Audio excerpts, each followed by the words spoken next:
All right, hi, I'm Dave Andreadakis with the Loyalty Leaders Podcast, and I have Brad Macdonald with Epsilon. Now, Brad is the Vice President of Loyalty over at Epsilon, and we met, I think you were back at Regis many, many years ago. What was that, 15 years ago, I think, at this point? Yeah, a while ago. Yeah, so you've been around for a little bit. Yeah.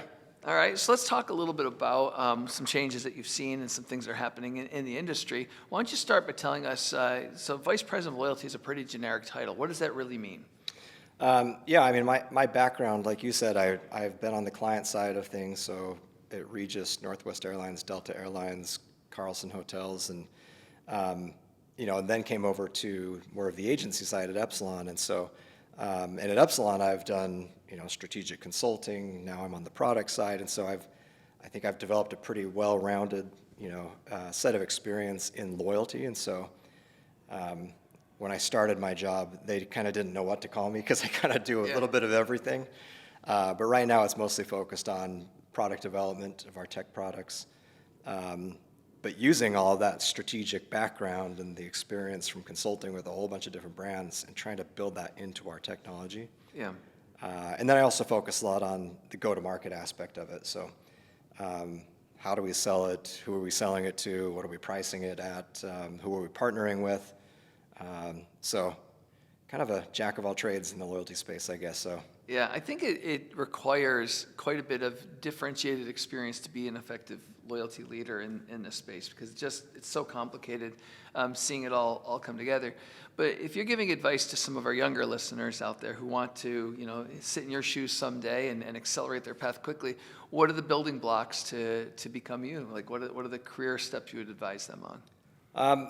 I have always really benefited from having the client experience. I know some people want to just jump into consulting and do that, and that's great, but it's always good doing that consulting to have real stories to tell. So being able to say, well, when I was here, we tried this and it really worked or it didn't work. Yeah. And that's really hard there's really no other way to get that besides just getting your hands dirty and working with a program. So I would say that's one part of it. I think the other part is, early on in my career at Northwest and Delta, I was doing more kind of product type stuff, and there was nothing better than just getting out and experiencing it as a customer. Yeah. And so, I've sort of done that through my whole career as well as, whenever we have a new client come along, the first thing I'll do is I'll drive down to their retail location and I'll join their loyalty program and I'll do some shopping and there's no replacement for that real world kind of putting yourself in the customer's shoes and getting your hands dirty with it that, a lot of us talk about it at such a theoretical level, but when you bring it down to that level, it's a totally different thing. It's really sage advice, and so for anybody listening, if it's been a little bit since you've been in your customer's shoes, don't just open the email, get out there, sit in the store, experience what signing up for a loyalty program feels like when there's a line of people behind you at a register somewhere. Yes, yeah. So that's great.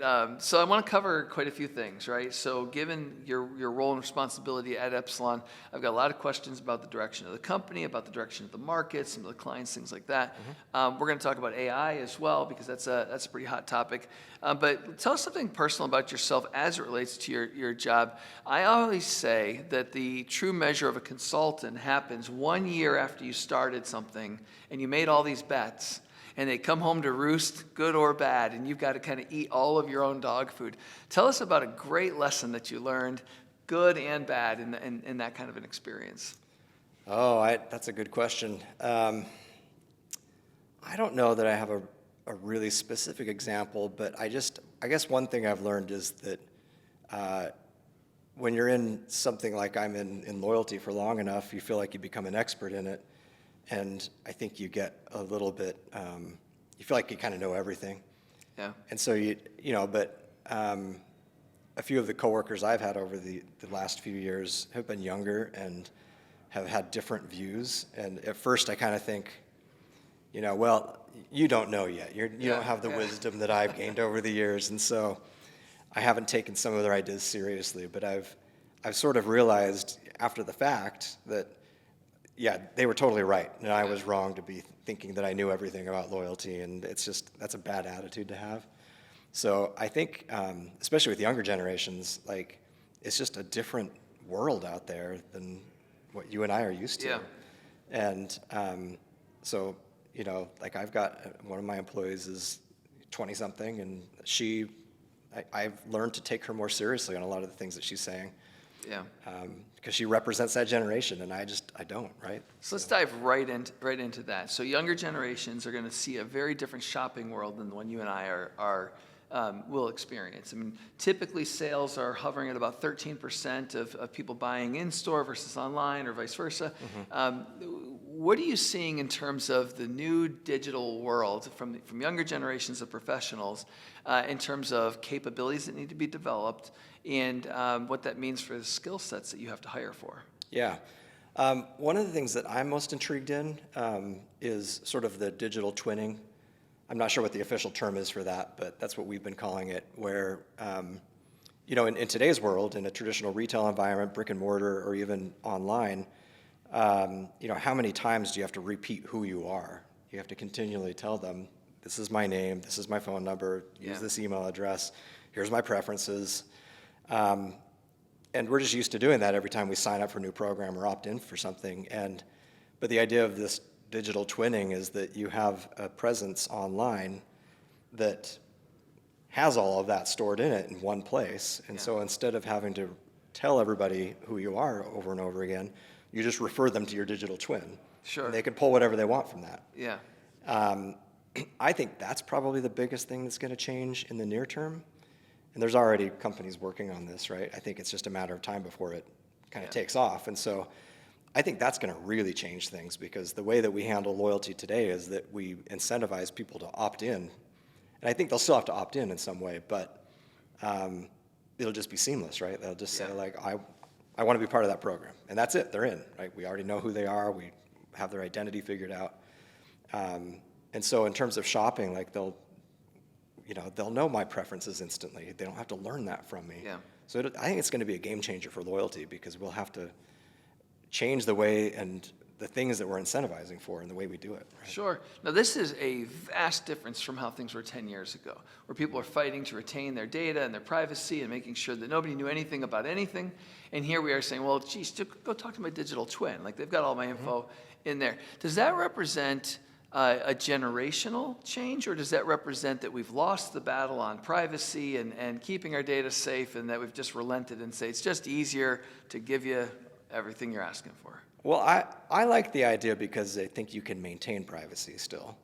I think there's still, like I said, an opt-in element of what you want to share, but I think it's more of a convenience thing, right? And if we've learned anything, the ideas that are successful are the ones that provide convenience, right? And so I think it'll change so yes, I do think it's a generational thing, just because I think younger generations are growing up on this idea that things should be seamless and easy and convenient. And I think us older guys, right?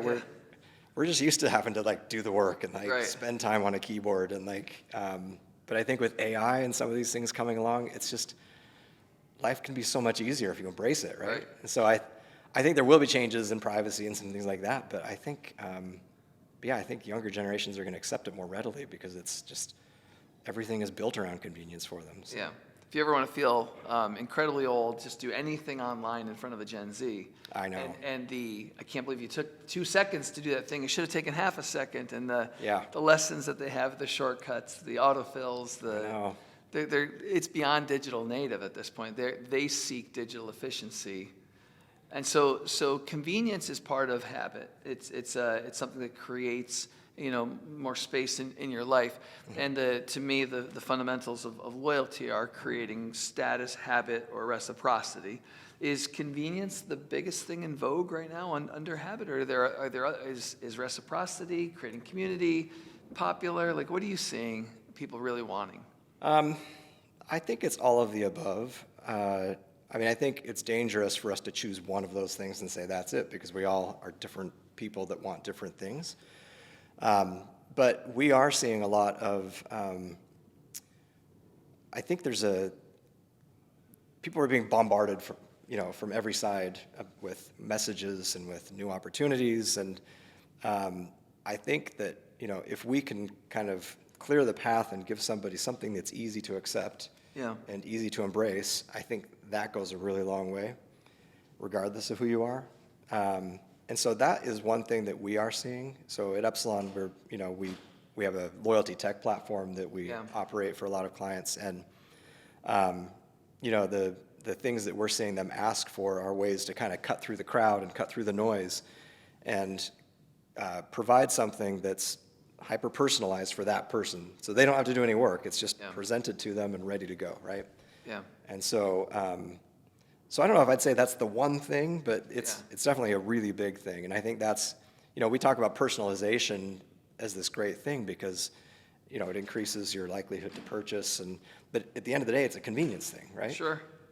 Absolutely. I don't have to think about it. It's just I see it and I know I like it and I buy it. That's right. So let's talk about personalization for a second. I mean, the building blocks of personalization were pretty specific in old days, right? It was get the offer right, get the name right, maybe throw a picture of somebody relative to that age, things like that. But it has evolved so much since then, right? Like copy is very specific. AI enables us to be extremely contextual with somebody. So talk to me about what Epsilon is doing to advance what personalization really means within marketing. Yeah. Well, we've always been known for our data assets, and that's the foundation of personalization. It's the foundation of AI. Like you can't personalize an experience regardless of what technology you're using if you don't have the underlying data about who that person is or what they prefer. So we continue to build out our data capabilities. So not just what we know about our consumers, but also how we bring that to life. Yeah. And so we're working on things that'll make that easier to bring the data into the experience. So for instance, in our loyalty platform, we're constantly looking for ways to not just push data to the loyalty marketer, but interpret the data. And so it's actionable so they can immediately make a decision on it versus having the data at their fingertips and having to sort through it and figure out what's relevant. We're trying to make it very easy for them. And obviously AI and machine learning are the way that you do that. So. Yeah. So I just bought a washer and dryer, and the washer speaks to the dryer and tells it the size of the load and the temperature that it needs to be at and things like that. And it's interesting to me watching this happen, obviously, as the old guy, impressed with technology and all that. But loyalty is now going not just from marketer to consumer, but from device to consumer device. Yeah. Right? So what is Epsilon doing to help prepare data or companies who want to leverage data to enable hardware and other things to give a greater loyalty experience or a greater consumer experience? Yeah, that's a good question. Usually we're not dealing with hardware very often. Usually we're making software talk to each other. Yeah. But you mentioned earlier that standing in line to sign up for a loyalty program, that's always been like something that's bothered me because I've worked for retailers, and it's like, how do you make that easier? How do you make this more frictionless? And so some of the things that we've been looking at, like we've been partnering with Apple and some other providers that have some pretty unique technology. Like there's the Apple VAS, I think it's value-added service that where you can basically just tap your iPhone on the card reader, and it kind of pulls in whatever information you need to create a loyalty profile, and then immediately recognizes you. So the next time you come, all you do is tap, right? Yeah. So we're very interested in those kinds of things because we think that those are the kinds of things that will make our clients successful, is taking the friction out of the process and making it easy to sign up and making it easy to get the right offer in front of them as quickly as possible. Yeah. So I was just over at NRF, and they have an innovation lab which has all these really cool technologies like that. But downstairs they also have a floor of vendors and things. There's probably 400 booths standing there with the word loyalty. The space is getting quite crowded right now. What is Epsilon doing to really stay differentiated and above the fray as all of these new entrants are showing up? Yeah. We have, as I mentioned, loyalty technology. So we run some of the world's largest loyalty programs on our technology. So we differentiate on the fact that it's very robust, it's very secure, it's very flexible. But that's also easy to replicate. We're not the only ones who can do that, but we are very good at it. And so we're looking for ways to differentiate around what data can we provide that can be very actionable. So Epsilon has some unique data assets that we are including. So when you buy the platform, you get the data with it. We're also currently revamping our entire offer management system. Our goal is to have sort of the world's best offer management technology within a loyalty platform. So literally flexible enough to do anything you can dream of. And then we also have been focusing on how do you make the insights that you learn from loyalty actionable. So, how do you know that that last promotion worked or it didn't? How do you know that the offer I put in front of Dave did anything to change his attitude towards my brand? How do you know that you're making progress towards increasing lifetime value for, your entire program? How do you know that it's, incremental versus just, cannibalizing on your existing sales? So we're trying to answer a lot of those questions for our clients. And we think that's where we can differentiate, is sort of around those three main areas. The other way that I would say we're doing it is that, we are part of the Publicis group. So we were acquired, I think, 4 years ago. And for those of you not familiar with Publicis, so it's a French holding company that also owns Sapient, Digitas, Razorfish, Leo Burnett, a bunch of other brands. And we're sort of the nerds of the family. And but as part of that, we're expanding our definition of what loyalty is too. So beyond just a program, loyalty can be anything from taking your anonymous customers and creating known customers out of them. Taking your known customers and getting them a little more engaged. That's still loyalty, even though they may not have even joined your program at that point. That's right. And then, hopefully they'll join your loyalty program. But even beyond that, like, how do you take your loyalty members and make them true advocates of your brand? So we're trying to focus on the entire spectrum, and that's a shift. I love that, because what you're doing is you're really saying, hey, everybody has room to grow, and let's move everybody up incrementally. Which I think a lot of brands erroneously feel like, how do I convert my bad customers into amazing customers? Yeah. It's rare that happens, but there are stories of those kind of heroics. But you can move everybody up 1%. Yeah. Right, of the way, and therefore move your entire... To the appropriate level, right? That's right. Not everybody's going to be at the top of the pyramid. That's right. And I think that when I look at younger companies, the strategies of how to migrate customers, the strategies of member management, we'll call that, and acquisition management, as well as win-back management, are not necessarily built into some of the technologies, and they're certainly not built into the strategies that are advised out to the clients. Mm-hmm. And so Epsilon comes with a lot of that long history. You've got a lot of consultants that are there. It's built, you put very experienced people like yourself into product and all of that. So what happens when new technologies show up that everybody has access to, like AI? Mm-hmm. And so this is a little bit of a lead to this question here, and that is that whenever we've advanced technologically in history, we start trying to make the new technology do what humans do. Mm-hmm. Robots looked like humans at first, right? And now there's little circles running around vacuuming our house instead of a robot with a vacuum, right? And so most of what I see happening in the space when it comes to AI are efficiencies in human operations. What are the things that Epsilon is exploring or trying to put AI to that humans don't solve very easily, that will actually advance the loyalty space? Well, personalization is the number one thing. So we've had a lot of the technology for years. We just didn't call it AI. But it's machine learning has been around for decades now. Yeah. I think a lot of brands are starting to call that AI, and I don't know if officially that is or not. But that's a different debate. Yeah. But that's probably the biggest thing that I see, because getting down to that one-to-one interaction with the customer, knowing exactly what Dave wants and creating the right message for Dave. So moving from a segment approach down to more of a one-to-one approach, it's just not possible for humans to do that, right? Yeah. Because it's literally like trillions of iterations of combinations you could put together. And so that's, to me, the biggest opportunity.